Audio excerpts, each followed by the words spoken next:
This morning, the Kyiv authorities received very disturbing news from the Kharkiv region.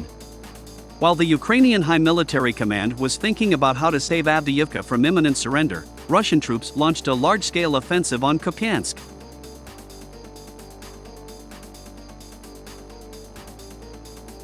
So, a few minutes ago, Russian military telegram channels began to spread the news with a note marked urgent. It is reported that the Russian army has launched a large-scale offensive on Kupyansk from two directions at once. Later, this information was also confirmed by Ukrainian TG channels.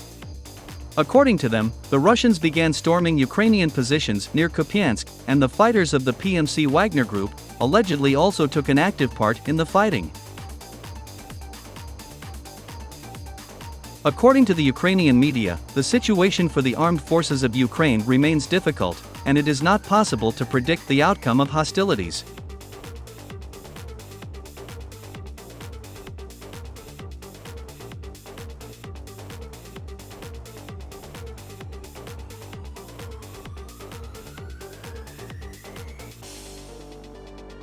Meanwhile, war correspondents began posting on the internet numerous photographs and footage of the brutal battles near Kupyansk. According to them, the armed forces of Ukraine are desperately trying to contain the offensive of the Russian army in the north of Kupyansk, in the eastern part of the village of Sinkovka. Moreover, it is reported that the 22nd Special Purpose Battalion of the Presidential Brigade, which is subordinate only to Vladimir Zelensky, stands behind Ukrainian units and does not allow Ukrainian soldiers to retreat, threatening to shoot them on the spot.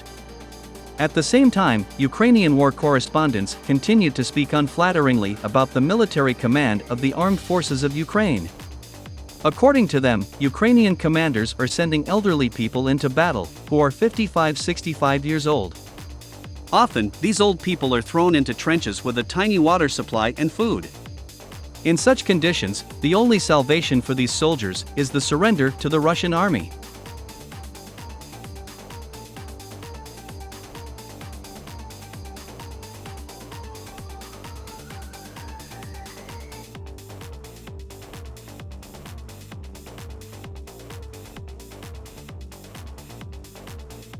Meanwhile, the representative of the Russian military department and the head of the press center of the grouping under the designation Zapad, Sergei Zybinsky, has already announced the successes of the Russian army near Kupyansk. According to him, the Russian troops managed to advance 3 kilometers in this direction of the front. Sergei Zybinsky also added that over the past 24 hours, the 57th Mechanized Brigade of the Armed Forces of Ukraine has launched 5 unsuccessful attacks on Russian positions near the village of Sinkovka, suffering huge losses in manpower and heavy equipment.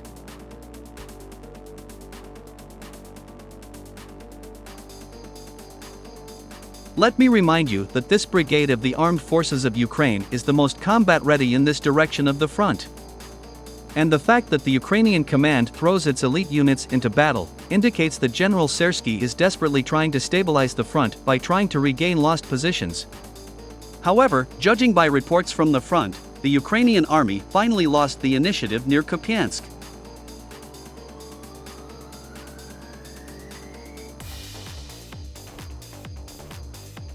Even the American analytical centers, which have always adhered to the pro-Ukrainian position, were forced to admit the terrible situation of the Ukrainian armed forces near Kupyansk.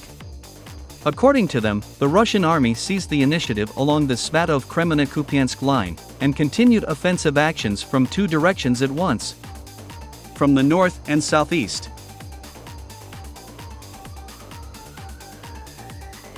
Meanwhile, the Ministry of Defense of Ukraine officially denied the words of American experts. According to representatives of the Ukrainian military department, the situation near Kupyansk is allegedly under control, and the armed forces of Ukraine allegedly repelled all the attacks of the Russian army.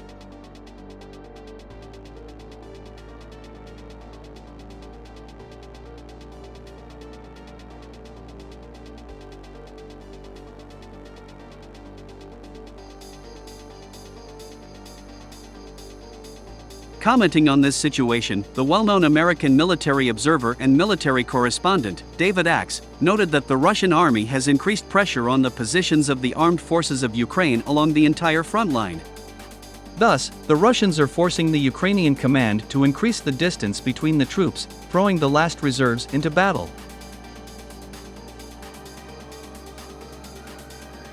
David Axe also noted the humiliating destruction of the German tank, Leopard 1A5, which turned into a pile of burning scrap metal in a couple of seconds, as soon as it appeared on the battlefield near Kupyansk. According to him, German tanks turned out to be the worst in this war.